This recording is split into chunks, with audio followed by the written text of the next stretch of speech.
Hello, it is the 1st of January and Storygraph has, I haven't even checked, but I think we've got the wrap-up ready to go.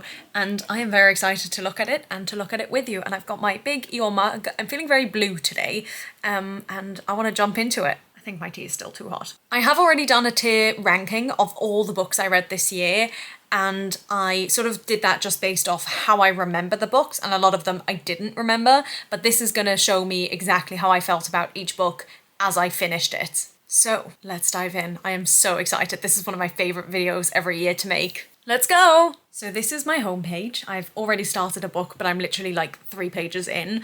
And I went based off my biggest book of the year or on my to-read list. And my biggest book was Gone with the Wind, and that just felt like a bit too big. And the next one was this one, which was at like 700 and something pages. But actually when I looked at it, it was like a really large font. So I found a different version that was like 400 and something pages. So probably not the biggest book, but it's fine. I'm already intrigued. But let's have a look. I see this little red button and that makes me think that that's where I'm going to find my wrap up. Okay, here we go. I'm excited. I saw everyone post their Goodreads one, and whilst I do love it and it like got me really excited, equally I was like, it's a bit early because I think it came out like a couple of days before the end of the year. And I read, I think, 2 books in that space, maybe 1, but still. Let's have a look. Congratulations on a fantastic reading year. You finished reading 68 books across 10,417 pages and 394.65 hours. Lots of listening. My first book of the year was Wicked. My last book was The Winners. Oh, amazing. I literally only finished that on the 30th of December. And I think I started Wicked on the 1st of January, so pretty good reading year. My mood map. Oh my gosh. I can't believe how, like, usually it's more flat or it's, I don't know, like it's up and then down and then up, but this is like so steadily up. That's crazy. I like the dip in December. I think that probably is the Frederick Backman books because those are not light. But I presume the dark ones, I mean, definitely Wicked. But what did I read in February that was so dark? I'm so intrigued. Anyway, let's keep looking. You felt every heartbeat on the page, lingered over quieter, thoughtful moments, and wandered through tales tinged with shadow. A steady rhythm of stories kept the year moving along nicely. Yes, I read a lot of books. Oh, okay, here we go. I've tried to be more on top of inputting the correct information this year than I usually am, but it still wasn't perfect.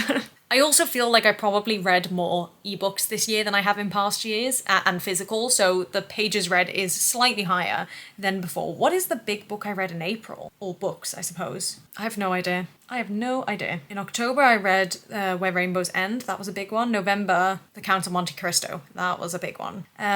Okay, interesting. It's so interesting how it's like that. And what's actually quite interesting to me is that the pages read match the minutes listened quite closely. Whereas it used to be, well, not necessarily, but I feel like it would make more sense in my head that I would either be reading an audiobook or an ebook, and so they would be kind of, switching. But in this case, they are matched fairly well, which is very interesting. I read a lot of books in April. What was going on there? And I listened to a lot of minutes in August. What was that? I'm sure we'll find out, but so interesting. I don't know why I'm doing this on my phone. I've just realised usually I do this on my computer, but hey ho. The genres I spent the most time with: literary, contemporary, young adult, romance, and dystopian. What's literary? Can I click into it? No, probably a bit later, but 17, that's a lot. Very interesting. I know there's a section later on when you can click into it, so we'll have a look. But for now, wow, interesting. This is going to be my longest book. Yeah, 1,488 pages, and it was a struggle.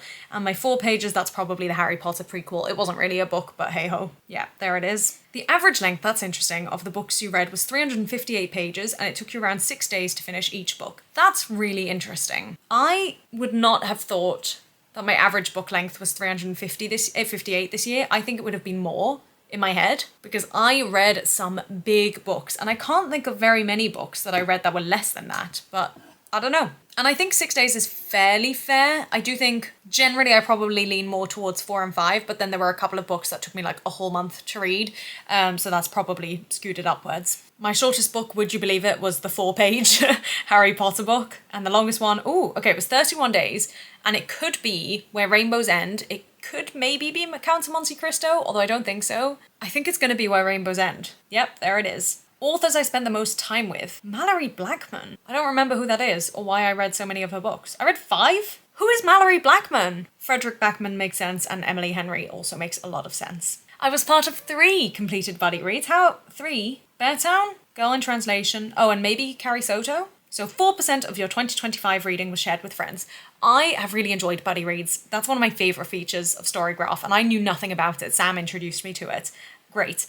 Average rating 3.67. I think that's fair. I've mentioned this before. I never, ever really give anything a 5-star. Even a 4.75 is highly unlikely. And it's very rare that I'll rate something below like 2.75 or maybe 2.5. Because essentially the way I rate things is a 3 is a book. It is just a book. I don't have negative feelings towards it, but it didn't do anything for me, and it didn't, like, I don't know, I didn't have good emotions about it, but it was fine. Anything below a 3 is I hated it. So a 2.75, not hate, that's a strong word, but like a 2.75 is this book really bothered me and really annoyed me. And then 4 to me is like, this is a book I really enjoyed. So if it's above a 4, like even 4.25, it's like, this really did something. And I guess for me, a 4.5 is essentially a 5. So this rating means that generally slightly better than just meh. Well, significantly better than just meh. Ooh, okay, this is interesting. This is like my split of ratings. There's a lot of 3.5s, a lot of 3.75s, and a lot of 4s. One 2.5,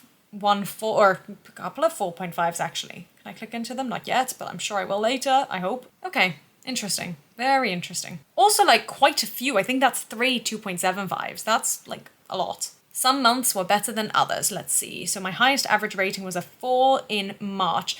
I think that was the month I read both Desert Flower and I think Tom Felton's book, which I enjoyed as well. But yeah, we'll see. Turns out November wasn't your favourite month with an average rating of 3.38. That is quite low. Well, it's not terribly low, but it's fairly low. And that is, I only read, I think, 2 books in November and they were just both so big.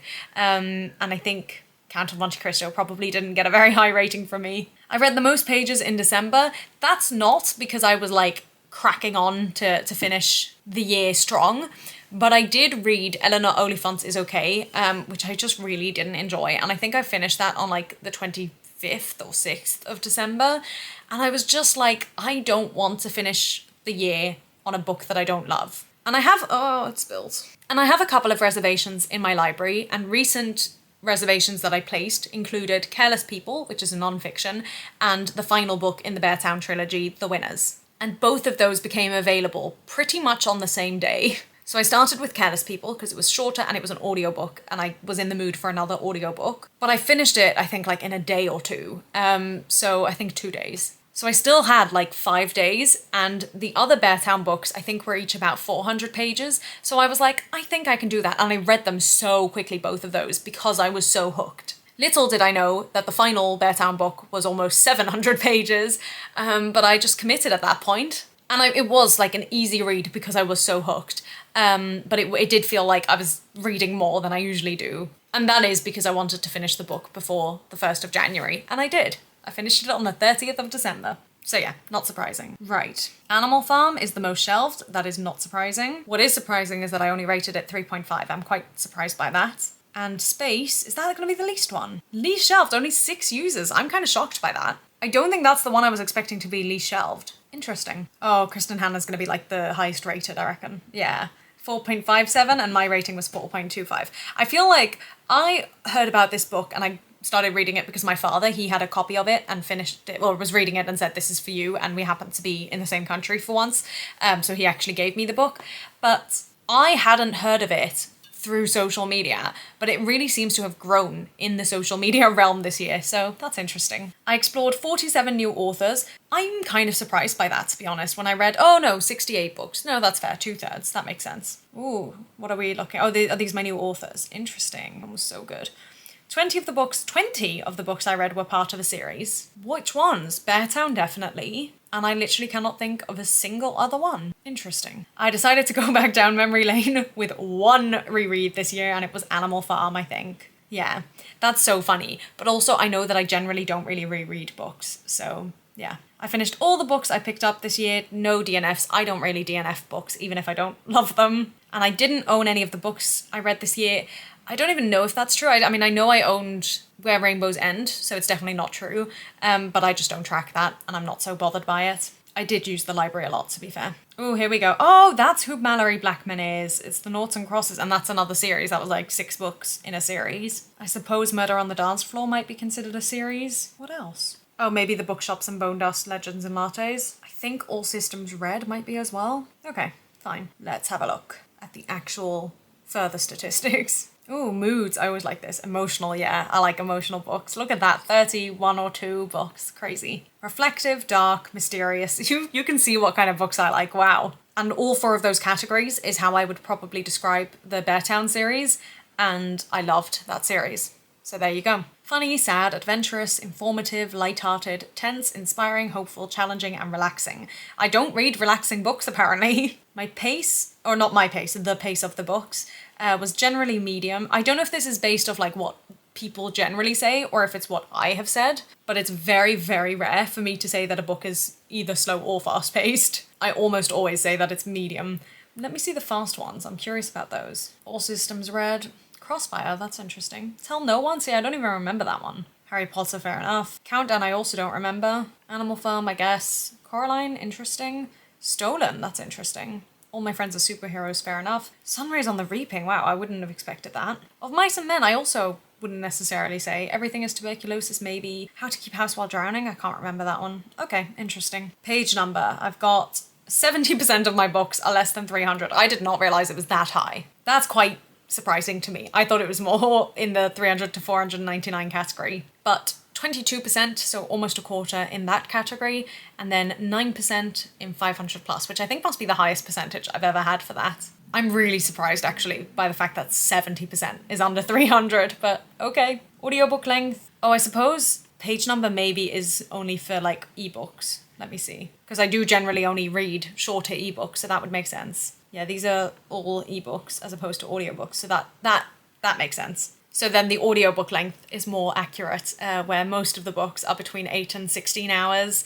20% is under 8 and 15%, 14% is 16 hours plus. Fiction, non-fiction. This is really interesting. Almost over 3/4 is fiction, and only a quarter is non-fiction. This one specifically has really been changing year after year. For very, very many years, it was only fiction because I was very anti non-fiction, and then there was a year where I read a lot, and I think it was like a third was non-fiction, and then I think, I don't know. Like, I guess this makes sense. I do still want to keep reading more non-fiction, but I think I've been stricter with myself about which non-fictions I read, because there are a lot of like the self-help ones that I don't find help me and sometimes even irk me, and it just doesn't feel worth my time reading them. So, you know, we want to find good non-fictions. Genres we've already gone through, but I did want to see how I've got that many literary. Oh my gosh, look at how many different genres there are. But I've got like 16 or 17 literary. I'm so curious. 17. Okay, the Beartown series, Never Let Me Go.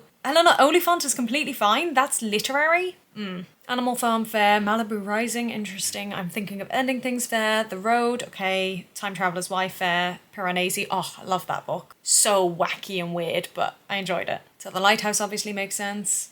Mice and Men makes sense. Carrie Soacha's Back, I guess. Kafka on the Shore makes sense. There's Another Beartown. There's Another Beartown. Count of Monte Cristo makes sense. Where Rainbows End, I don't agree with. Okay, interesting. No tags. Format, again, like this is not accurate. Almost anything that's print is actually digital. Most read authors. Mallory Blackman, Emily Henry, Frederick Backman, Sheila McClure. What are her books? Oh, I thought that was Shirley Ballas, but maybe, it must be both. Taylor Jenkins Reid, Travis Baldry, makes sense.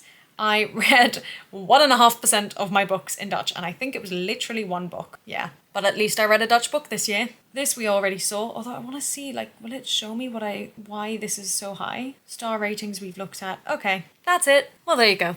I hope that was exciting for you, insightful. This was, I don't know, I wouldn't say surprising. Like, I feel like I was expecting a lot of it, because I'm conscious of, like, what I've been reading. But yeah, it's interesting. I do like looking at my statistics, in case you can't tell. But that is all from me in this video. If you want more bookish content, definitely stick around. I do a lot of bookish content. I love reading. I love reading, but I'm also, I think, a very realistic reader in the sense of I'm not a speed reader. I'm quite a slow reader, actually. And I definitely don't always prioritize reading, like, you know, often I'll watch YouTube or go on my phone or whatever instead, but equally I do like reading, and I will find excuses to read at certain opportunities. Let me know some of your top books of the year or least favourite books or whatever, and I'll see you all in another video very, very soon. Bye!